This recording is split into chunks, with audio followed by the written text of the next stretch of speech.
Do I think that Roman Catholics can be genuine born-again believers? And the answer to this, and I've maintained this publicly many times, is yes. So gevaarlik. Dis die Satan se plan. Verstaan, hy gaan nie meeste van julle vang met, jy weet, om 'n absolute bose, katslag, sataniese lewe te lei nie, maar hy gaan jou vang met iets wat sê maar 98% Christelik is. Maar ek bedoel, daar's kern, essensiële doktrines waar ons verskil.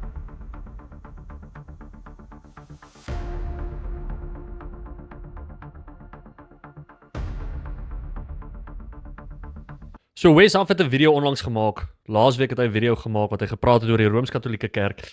En kom ek sê jou, die heeltyd terwyl hy in daai video gepraat het, was ek op my senuwees. Ek het gewonder met al die goeders wat hy uitlei. Kom ek sê vir jou, so 80% van daai video is uitstekend. Ek dink dit is een van die beste video's wat vir jou wys al die probleme met die Rooms-Katolieke Kerk, maar ek kan nie glo dat na alles wat hy uitgelig het, al die verskille wat ons het in ons geloof teenoor die Rooms-Katolieke Kerk, is die gevolgtrekking waarby hy kom, is ons kan baie van hulle of meeste van hulle noem broers in Christus. Of kan 'n Rooms-Katolieke Kerk wedergebore wees, dan sê hy ja. Ek kon nie, en in die hele tyd in daai video was ek om my senuwees. Nou, julle wat die kanaal volg sal weet, ek het 'n ruk terug 'n video gedoen oor verskillende pastore wat ek in 'n ranglys gesit het. Ek het Wes Huff in die B-kategorie gesit en baie mense het gesê, ja, hoe kan jy dit doen en wat al hierdie goeters. En ek bedoel, hierdie is 'n absolute bewys. Hierdie inteendeel maak dat ek hom meer wil afskuif na 'n C.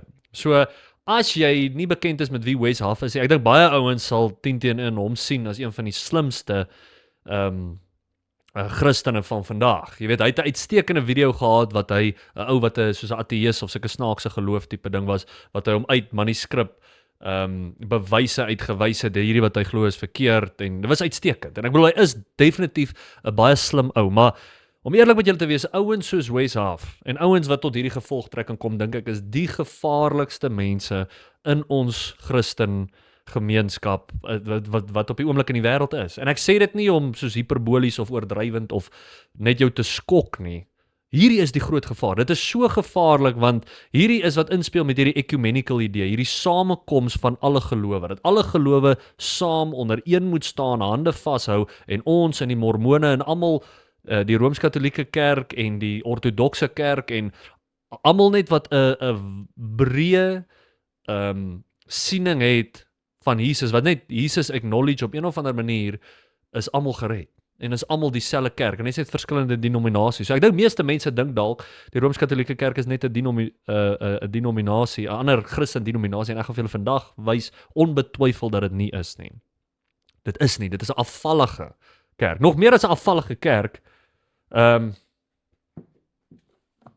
Dave Hunt het hierdie boek geskryf, en ek sal dit vir jou voorstel, as jy miskien vriende het wat in die Rooms-Katolieke Kerk is, as jy miskien wonder oor hierdie ding, en hierdie boek se naam is A Woman Rides the Beast, waar hy basies die argument maak, en ek bedoel, dit is 'n massive boek hierdie, is 400 blaaie se goeters, maar as jy, wat hy die argument maak, dat die Rooms-Katolieke Kerk is die hoer van Babylon wat ons oorlees in Openbaring 17, en nadat ek het gekyk het en bestudeer het, dink ek stem 100% saam met hom. Ek weet nie hoe kan enigiemand al die verskille tussen wat die Bybel vir ons leer en wat die kerk doen, sien, verstaan en tot die gevolgtrekking kom, hulle is wedergebore Christen. Dit is absoluut, dit baffel my. Dit maak vir my absoluut geen sin nie. En vir my is op die einde van die dag, ek dink daar's net soveel ouens wat wil akademies relevant wees, jy weet, saam met die flow gaan. Die kerkvaders het hierdie goeters gesê, ek gee nie om wat die kerkvaders sê nie. Hy Wes Huff in hierdie ding, net nadat hy gesê het, hierdie deel wat ek nou gespeel het, dat hy gesê het, ja, hulle is wedergebore Christen, en dan quote hy Martin Luther. Ek gee nie om of Martin Luther het gesê het nie. Ek gee nie om of Calvin het gesê het nie. Ek gee nie om, die kerkvader het geen autoriteit nie. Dis vir my altyd die beste. Hierdie ouens het nie argumente uit die skrif nie, hulle het net argumente uit kerkgeskiedenis en kerkvaders, en dit is nie autoriteit nie. En dis waar die eerste groot verskil tussen ons en die Katolieke Kerk is, die Rooms-Katolieke Kerk, is dat hulle glo in wat jy sal noem sola ecclesia. Hulle glo dat dit is die kerk het net soveel autoriteit of net soveel sê as die Bybel, inteendeel as die kerk nie meer sê het. En dit is so gevaarlike ding. Vriende, dit maak dit subjektief. Dit beteken jy moet luister wat jou pastoor sê sonder enige vrae. En daar's van die charismatiese, wel seker daar's party baptiste, independent fundamental Baptist wat ook so tipe ding het, van almal glo net die pastoor, almal glo net die kerk, en die kerk is die ouens wat die autoriteit bring. So, dit is net nie waar nie. Die kanon is gesluit. Dis hoekom sola scriptura, dat skrif alleen is ons autoriteit, is die eerste wegtrekplek, en as ons dit verloor, dan alles anders te gaan net suit saam met dit. En dis die eerste groot verskil. En ek bedoel, Wesaf verstaan dit, hy weet dit, en nog steeds sê hierdie ouens is wedergebore, en dis so gevaarlik. Dis die Satan se plan. Verstaan, hy gaan nie meeste van julle vang met, jy weet, om 'n absolute bose, katslag, sataniese lewe te lei nie, maar hy gaan jou vang met iets wat sê maar 98% Christelik is. Maar ek bedoel, daar's kern, essensiële doktrines waar ons verskil, en ek wil dit vir jou uitwys hier vandag. So, ek gaan vir julle wys uit hulle eie geskrewe goed uit. Nou wat jy moet verstaan is, ek gaan baie van julle van die goeters wys uit die Council of Trent en die Roman Catholic, die Catechism, wat hulle geskryf het ook jare terug, en ek weet daar's 'n Vatican II. Nou soos ek het meeste van die goed wat ek vir jou wys het Vatican II nie gesê, okay, ons gaan terug op ons woord op hierdie goed. Want anyway, as hulle teruggaan op hulle woord, dan is hulle mos nie 'n kerk wat konstant bly nie. Een van hulle groot redenasies is hulle kerk bly konstant, en is dieselfde ding wat hulle kan terugtreis van Paulus, van Petrus af, en ek bedoel, dis net nonsens. Jy kan dit nie doen nie. En julle verander die hele tyd baie van julle doktrine, so wat is nou die storie? Vir wie moet ons glo? Die Bybel of wat julle kerk sê? So, maar laat ek hier saam met julle gaan, en ek wil dit doen basies volgens die solas wat ons in glo, dat dit is, daar's 5 solas wat ons basies gebruik om onsself as nie-katholieke te identifiseer. Sola Fide, Sola Gratia, Sola Christus, Sola Scriptura en Sola Deo Gloria. En dit is alles dis geloof alleen, genade alleen, Christus alleen, tot die eer van God alleen, en dis die Bybel alleen is ons autoriteit. So daai 5 goeters, dink ek is fundamenteel. Ek weet nie hoe kan jy een van daai goeters reject en jouself 'n Christen noem. Dis net my opinie. Dis as ek die Bybel lees, dink ek dis wat die woord sê. Nou wat ons moet verstaan is, ek en jy het nie die reg om iemand in die hel te gooi nie. Dit is wat ek sal sê die Bybel as oordeel noem, maar ons het die reg om uit te wys wanneer ons dink daar's 'n afvallige kerk en dat hulle leer goeters wat teen die Bybel is. En oor dit sê ons, hierdie is 'n gevaar en ek dink jy's op pad hel toe. Ek dink jy's nie wedergebore nie. So Wesaf het publiek gegaan en gesê, hy glo Rooms-Katolieke mense is wedergebore. Ek wil publiek gaan en sê, Rooms-Katolieke mense is nie wedergebore nie. As ek die skrif lees, die ding is, as daar 'n persoon is in 'n Rooms-Katolieke kerk wat wedergebore is, wat regtig in Christus is die eerste ding wat hy gaan doen is hy gaan uit daai kerk uitloop. So is dit moontlik dat iemand in die Rooms-Katolieke kerk wedergebore raak? Dit kan wees, maar hy gaan nie in die Rooms-Katolieke kerk bly nie. So, ek wil nie rondspeel met semantics of bewoording of so nie. Die punt is, 'n persoon wat aanhou dien in 'n Rooms-Katolieke kerk wat daar bly, is nie wedergebore nie, want hy verstaan duidelik nie essensiële dele van wat die skrif vir ons leer nie. Maar ek wil jou opinie hoor, of jy saamstem nadat ek vir jou hierdie goeders gewys het. So, ons sal begin by genade alleen. En geloof alleen. So in hulle eie geskrifte, jy kan die online gaan kyk. So hierso's alles wat hulle in die Council of Trent bespreek het. So jy kan hierso op hulle website gaan en hierso's die General Council of Trent, hierdie is session 6. En dan gaan dit oor justification. As jy in die onderkant gaan, dan sê dit canon. Onthou, hierdie ouens sien hierdie as skrif. Verstaan, hulle sien dit as autoriteit. So as jy gaan na canon 9, dan sê dit, if anyone saith that by faith alone the impious is justified in such wise as to mean that nothing else is required to cooperate in the order to the obtaining the grace of justification, and that it is not in any way necessary that he be prepared and disposed by the movement of his own will, let him be anathema. En anathema beteken basies soos hy is nie 'n Christen nie. So kom ons gaan kyk wat sê die Bybel. So hier is wat die Rooms-Katolieke kerk sê, die Bybel sê in Efesiërs 2 vers 8, for by grace through faith are ye saved, and not of yourself, it is a gift of God. Not of works, let any man should boast. Okay? So Paulus sê vir ons, in die Bybel, dis deur genade alleen wat ons gered word. Genade, geloof alleen wat ons gered word. Katolieke kerk sê, dit is nie so nie. Hulle sê, jy moet anathema wees. Ga weg van my af. So dit, in homself is 'n ander evangelie. Dit is net so eenvoudig soos dit. Hierdie ouens glo nie wat die Bybel sê nie. Inteendeel, hulle glo 180 grade anderste as wat die Bybel sê. Dan kan jy ook gaan kyk na nommer 12. And everyone saith that justifying faith is nothing else but confidence in the divine mercy which remits sins for Christ's sake, or that this confidence alone is that whereby we are justified, let him be anathema. Selfe storie. Daar deny hulle genade alleen en geloof alleen. En dan 14, if anyone saith that man is truly absolved from his sins and justified because that he assuredly believed himself absolved and justified, or that no one is truly justified but he who believes himself justified, and that by his faith alone absolution and justification are effected, let him be anathema. So weer eens, 180 grade anders as wat die Bybel sê. Ek weet nie hoe kyk iemand daarna en sê ons glo in dieselfde ding nie. Ek weet nie hoe kyk iemand daarna en sê ons het dieselfde geloof nie. En hier is wat die Bybel vir ons sê, as ons kan identifiseer dat iemand 'n ander evangelie het, sê Paulus die volgende in Galasiërs 1 vers 9. As we said before, so say I now again, if any man preach another gospel unto you, then that ye have received, let him be accursed. So dit is waar die anathema is. As iemand 'n ander evangelie gee, as wat die Bybel vir ons gee, let him be accursed, laat hy weg van jou afgaan. En ek het net vir julle gewys, daai alleen is genoeg bewys om vir iemand te sê, jy's nie 'n wedergebore Christen nie. Wat jy moet verstaan is, deur genade alleen is essensieel tot ons geloof. Want as ek en jy moet werk om ons redding te verdien, is dit dieselfde as enige ander geloof in die wêreld. Christendom is uniek in dat ek en jy kan niks doen om ons redding te verdien nie. Ek en jy kan niks werke opoffer. Al ons greatest works are like filthy rags. All have fallen short of the glory of God. Niks wat ek en jy kan doen, kan ons red nie. Dis geloof in Christus alleen wat ons red. En weens hierdie teks wys duidelik dat geloof is nie 'n werkie. Almal wat sê soos ek wat nie 'n Calvinist is, sê jy moet werk om dit te doen. Nee, Paulus sê duidelik, geloof is nie 'n werkie. Hy sê by grace through faith alone are you saved, not of works. Hy maak die onderskeid. Geloof om te glo in Christus is jou verantwoordelikheid, maar dis nie 'n werk wat jy moet vervul nie. Dis net so duidelik wat die skrif sê. So die verantwoordelikheid is op ons om vir Christus te kies. Die volgende ding is die Mass. Weet jy wat dit in Afrikaans? Iemand kan ons natuurlik uithelp met dit. So wat hierdie ouens glo van die Mass is dit is soos basies hulle of die Eucharist. So dit is basies soos hulle nagmaal wat hulle doen. Wat hulle glo is die broodjie of daai koekie wat hulle eet en soos die wyn wat hulle drink is fisies Christus se liggaam. Dis fisies hulle wat weer Christus se liggaam opoffer as versoening vir ons sondes. Nou ek wil dit in homself dis 'n absolute verdraaiing van wat die skrif sê. Dis 'n absolute verwydering van wat die woord vir ons leer. En kyk jy uit hulle eie geskrifte as jy dink ek melk dit. Hierso Amerika hulle gaan kyk, dis soos dit is ook op 'n webwerf van hulle soos hulle katekisme, die Catholic Catechism. So hierdie is hulle eie woorde, dis hulle eie doktrine.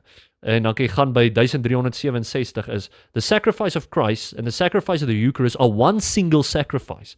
So verstaan, hierso sê hulle soos hulle nagmaal, hierdie Eucharist is altwee 'n sacrifice. Dis one single sacrifice. Dan sê dit the victim praat van Christus. So eerstens, nooit word Christus in die Bybel na verwys as 'n victim nie. Hy's nie 'n victim nie. Dis nie dat hy 'n swakkeling was en hulle het hom geoorweldig en hom gekruisig nie. Nee, hy het sy lewe opgegee. Dit was uit 'n magsposisie uit wat hy sy lewe gegee het. So hy's nie 'n victim nie. Is one and the same. The same now offers through the ministry of priest, who then offered himself on the cross. Only the manner of offering is different. And since in this divine sacrifice which is celebrated in the Mass, the same Christ who offered himself once in a bloody manner on the altar, on the cross, is contained and is offered in an unbloody manner. This sacrifice is truly propitiatory. So hulle sê, hierdie tweede sacrifice wat ons bring, is ook vir ons versoening. Dis heresy, dis kettery, dit is nie wat die Bybel sê nie. Kyk wat sê die Bybel. In Hebreërs 10 vers 12. But this man, after he had offered one sacrifice for sins forever, een sacrifice, een offer wat hy gebring het vir sonde vir ewig. Is dit onduidelik? Kyk wat sê 1 Petrus 3 vers 18. For Christ also hath once suffered for sin, the just for the unjust, that he might bring us to God, being put to death in the flesh, but quickened by the Spirit. Once sacrificed. Hy was een keer opgeoffer. So sê julle, hierdie leringe is 180 grade anders as wat die Bybel vir ons leer. En daarom moet ons dit verwerp. Kyk bietjie hier na selfe storie in Nummer 1378, worship of the Eucharist. In the liturgy of the Mass, we express our faith in the real presence of Christ under the species of bread and wine by, among other ways, genuflecting or bowing deeply as a sign of adoration to the Lord. The Catholic Mass has always offered and still offers to the sacrament of the Eucharist the cult of adoration. Hulle woorde. The cult of adoration. So sê julle, as ek sê, hierdie is die grootste cult in die wêreld, wel, hier is hulle eie woorde gebruik, hulle the cult of adoration. So, maak daarmee wat jy sal wil. Dan, kyk wat sê, wat het Spurgeon geskryf vir die Mass. The Mass is a mass of abominations, a mass of hell's own concocting, a crying insult against the Lord of glory. It is not the spoken, not to be spoken of in any terms but those of horror and detestation. Whenever I think of another sacrifice of sin being offered by whomever it may be presented, I can only regard it as an infamous insult to the perfection of the Saviour's work. Hallelujah! Wat so, Spurgeon, hy het dit presies gesê soos dit gesê moet word. En ek sê nie, hierdie is nie autoriteit nie, ek wys net vir julle, ek stem 100% saam met wat Spurgeon nie sê. Dit wat hy sê is presies wat die mes is.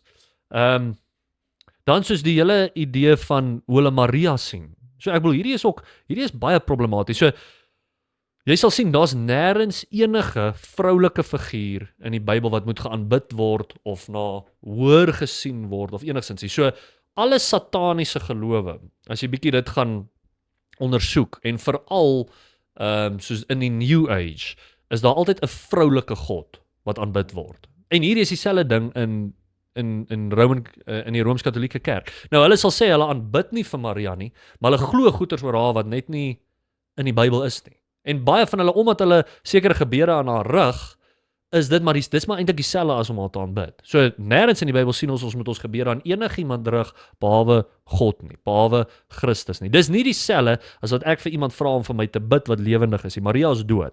Okay? Die saints is dood. So, dit is meer soos necromancy as jy sê, jy bid vir 'n saint in dieselfde manier wat ek vir iemand vra om vir my te bid. Dis nie dieselfde nie. Iemand wat vir my bid is lewendig. Daar's 'n duidelike verskil. Maar wat hulle skryf van Maria in hierdie selfde katekisme van hulle 966, finally the Immaculate Virgin, so hulle glo ook sy's vir ewig 'n virgin, wat klomp nonsens is, want Jesus het broers gehad, en mens kan deur dit gaan, maar ek bedoel, dit is net 'n sinnelose ding om te glo. Preserved free from all stain of original sin. Hulle glo sy was sonder sonde. Ook, dit word nie geleer in die Bybel nie. When the course of her earthly life was finished, was taken up, body and soul, into heavenly glory, and exalted by the Lord as queen over all things. So sê jy dit, ek weet nie, hoe moet ek dit interpreteer as enige iets anderste as hulle deify haar. Hulle sien haar as 'n tipe God. So that she might be the more fully conformed to her Son, the Lord of Lords and conqueror of sin and death. The Assumption of the Blessed Virgin is a singular participation in her Son's resurrection and an anticipation of the resurrection of other Christians. So ek bedoel, daar's van hulle wat hulle storie verander het. Ek weet die nuwe paus het gesê, sy is nie soos 'n co-redemptrix nie, sy neem nie deel in jou redding nie, maar die vorige ou het weer iets anders te gesê. So ek bedoel, hoe bly mens bly? Hoe wil julle konstant bly en te sê, julle is die een ware kerk wat onveranderd bly, maar julle verander julle siening oor sulke hierdie groot issues rondom die woord van God.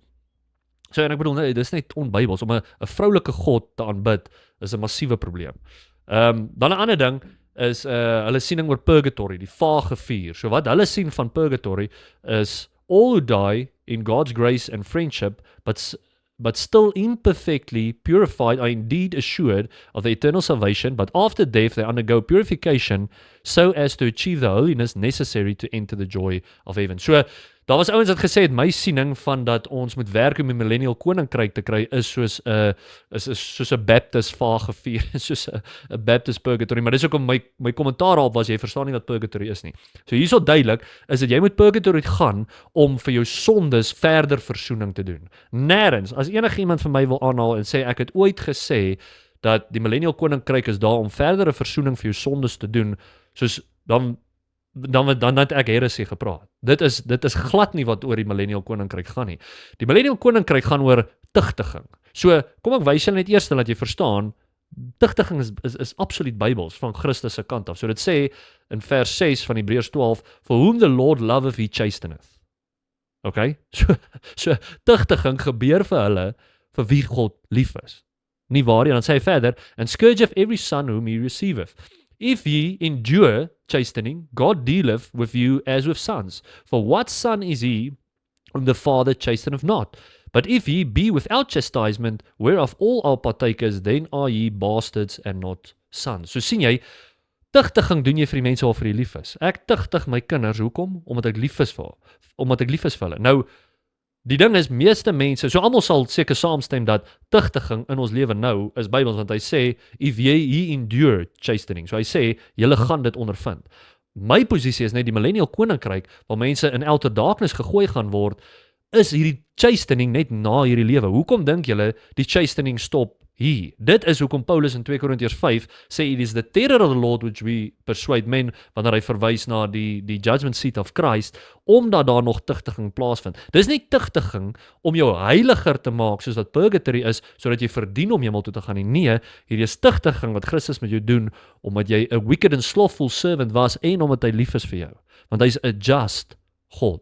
So, al die verse wat gaan oor dat al ons sondes van ons wil weggeneem word en Romeine 8 vers 1 wat sê there's no more condemnation for them that are in Christ, wat ook jy moet daai hele deel kry.